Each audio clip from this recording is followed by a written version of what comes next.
Hey guys, what's up? It's coming back to ya with another episode of Walk Switch and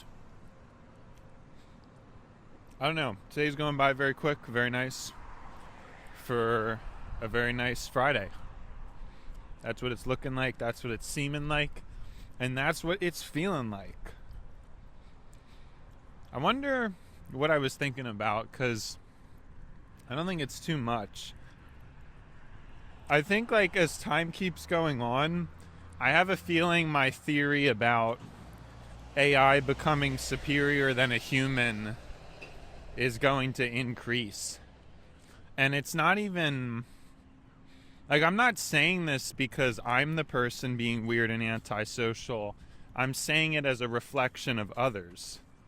Because I feel like in any kind of social avenue I find myself cruising through, I'm always the one who's trying to push, trying to nudge, trying to encourage, like, I don't know, just communication in general. It's obviously pretty easy for me to talk or text, and I consistently see just a major lack of engagement. It's been something that I definitely remember clearly not seeing in the past. I do remember first being on Discord back, 10 years ago, give or take. And it just wasn't like that. I don't know, people were not like that. And I think a pretty terrible shift occurred in the mid to late 2010s that we really have not recovered from and have actually, basically, just the past 10 years, there's been a sharp, steep, and rapid decline. Or you could say a sharp, steep, and striking decline. And it's really reached like a peak now where people are the most distracted, they're the most disengaged, they're the most confused I think that they've ever been. So, I mean, what does that say about us, right? It's crazy. It's crazy talk, you know? Crazy talk. But yeah, I don't know what else to mention or talk about, really. I mean, what else is there to talk about? It's kind of crazy. A little bit crazy, but I'm going crazy, because my social appetite, it hasn't changed much because I never really found an equitable distraction, whereas to most people I can see, and I can clearly see this. I know I'm probably beating a dead horse on this one because I've definitely talked about this before, but I definitely just witness it.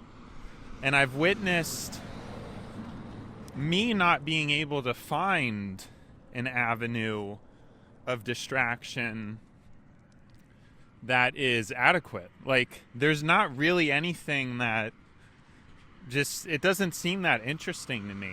I don't really understand.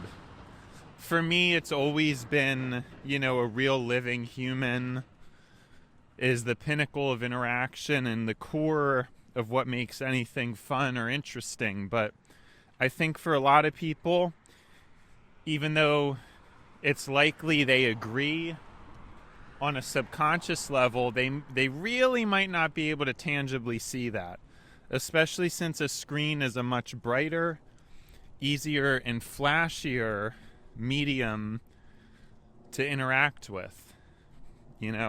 At this point, when you have a generation that's been so tech heavily raised, it probably becomes easier for them to interface with machine as opposed to flesh.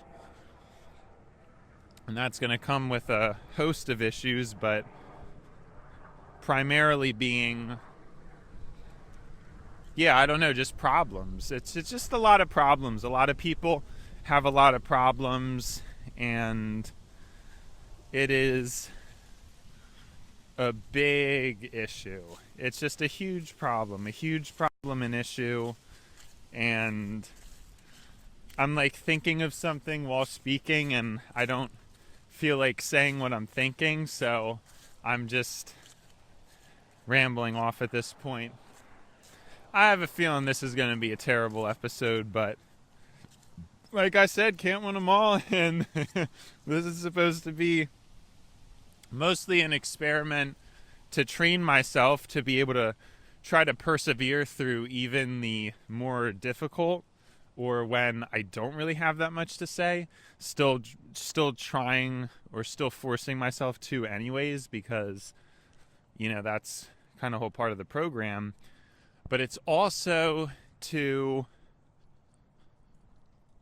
I don't know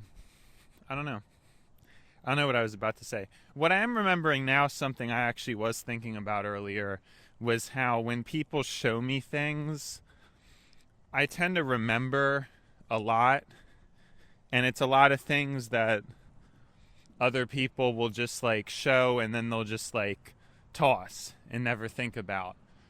And that really bothers me a lot. Like, I guess I've always just been very reflective. So if there's something interesting or there's something that I do, I don't want it gone. Like I want to learn, see something, see it again, reflect on it, know that it has permanence. And most people, like, they just want to look at something for a blink and then just cast it aside and then basically have zero recall or memory of it again. That's just the way people seem to me. Like, I don't know, like they do stuff and they get so upset and into it in the moment, but then before and after, like, it doesn't really matter. That kind of ticks me off a lot. I guess there's just not as much memoric. I'm just like making up words. I don't know that that's really a word. Memoric stickiness. Most people just have certain things they want to do in the moment and then, just blow off or brush off afterwards. It's kind of sad. It's pretty sad, So then you have me stuck where people will like something and show it to me, and I'll have a greater memory than even the person who showed it themselves. And then, I could bring up basically like everything that's happened, and people would probably think I'm crazy, because I just tend to remember stuff that's like that. I mean, and I've said it's weird because I don't remember that much that I say, believe it or not. I feel like I say so many things, and it's actually other people can remember the things I say better than me sometimes. I mean, it depends on the person, but that is like a whole separate issue.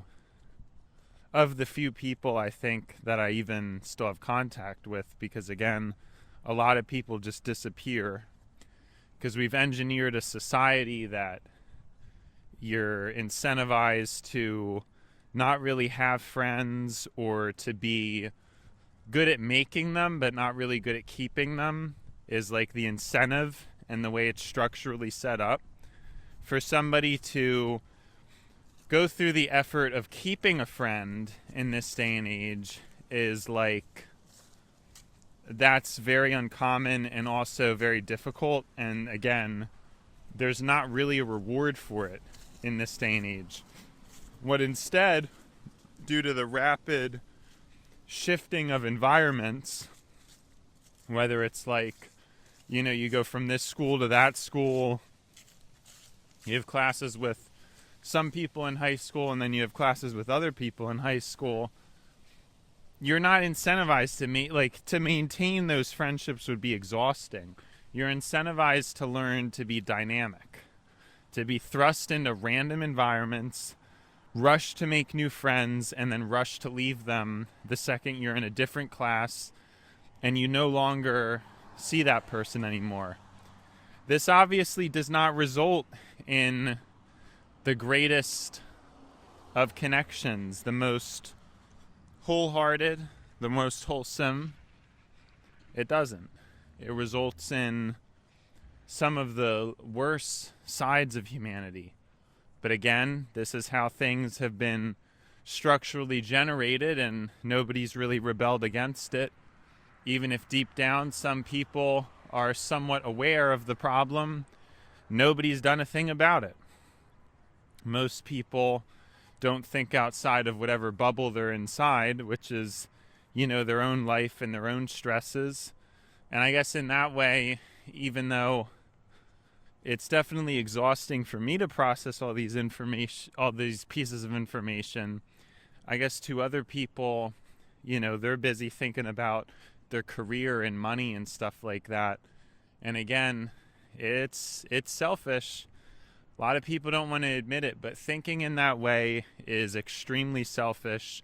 And I'm going to push it. I'm going to push the boundary that in the future maybe this will land better. But for now it's not, and I would get pushback. But I'm going to push it and say that it is extremely selfish and evil to do that, to think about a career and to pursue it and to put all that effort into that and to be thinking about money and how to make it. Extremely selfish. What people need to think about is the system and how we can start to fix it. Because there's a lot of unfair stuff going on that there's no excuse for. There's no excuse for why, in the 1960s, things were more fair than they are now. We're in the future now.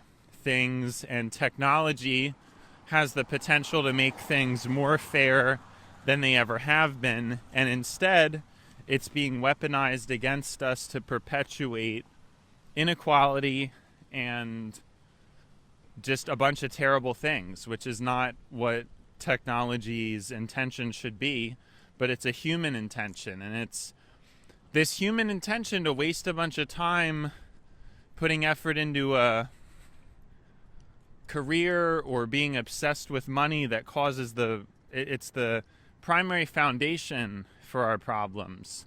Competition, biggest issue that humanity has to tackle and get over.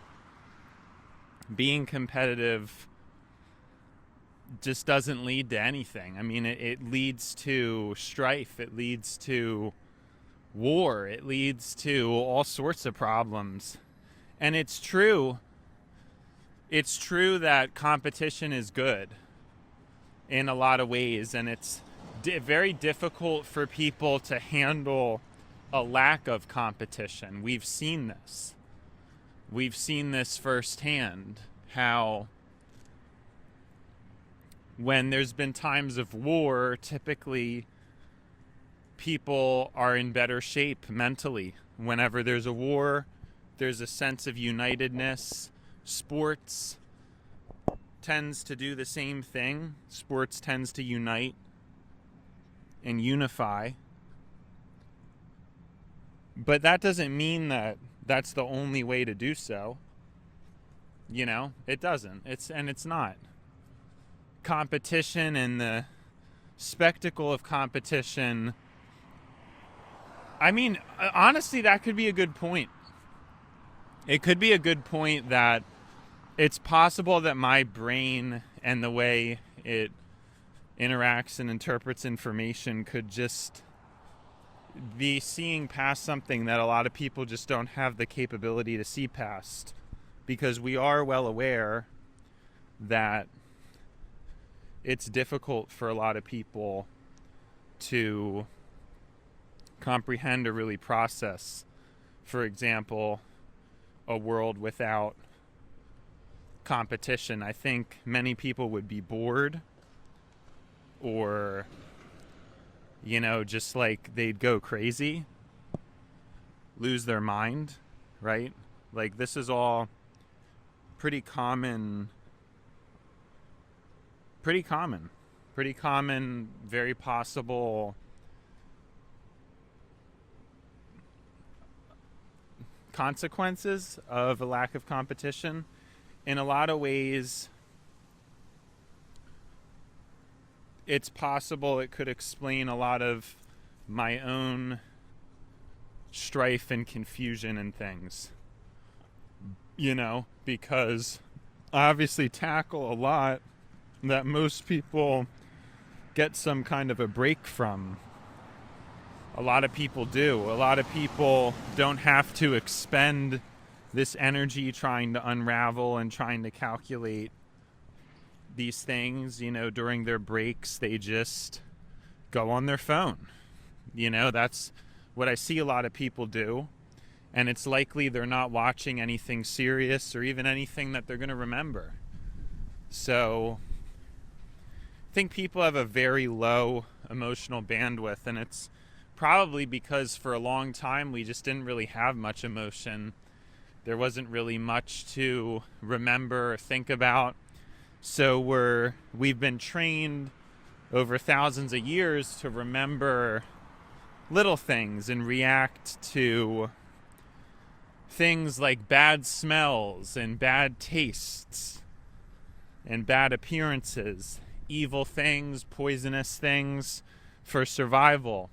But now there's no reason for any of those things anymore because survival is hardly an issue. But we've built ourselves up to be so locked into those senses that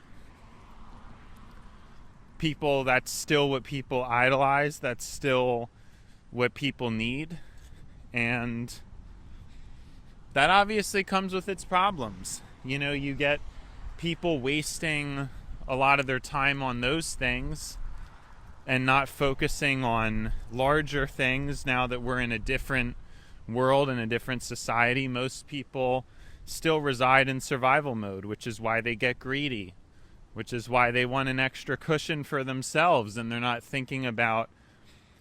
I mean, one of the most moral things we could do right now is drain and deplete all the elderly's retirement accounts that are sitting around doing absolutely nothing and hand it to young people who are actually going to work, do something with it, buy land, get family, make families, and try to steer the ship in a positive direction.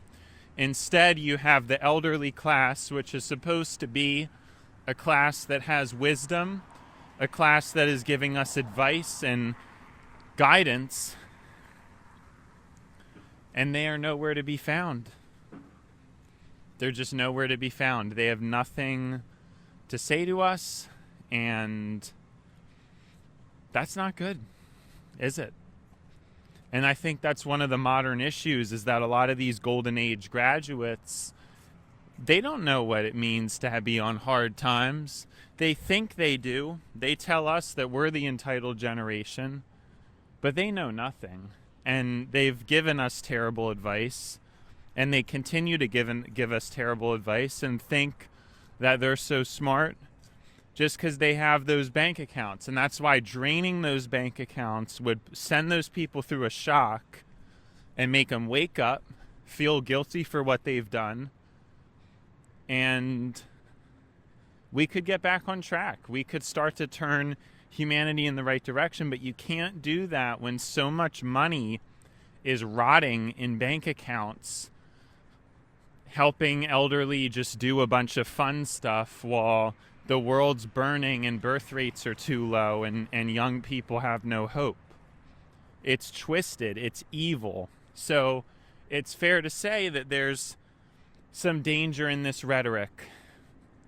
But it's more dangerous to have the world burn and to have these elderly end up going to hell or some kind of consequence. Because when they do, God's obviously going to explain to them, like, look, you guys were brutally selfish, evil, ignorant, weird. You were weird and you were cruel to the next generation and sabotaged the human race.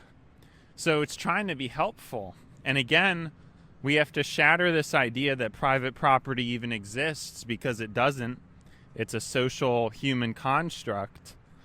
So we can try to actually start to fix things. And you would see a lot of progress in a very short period of time if people could just get over this idea of ownership.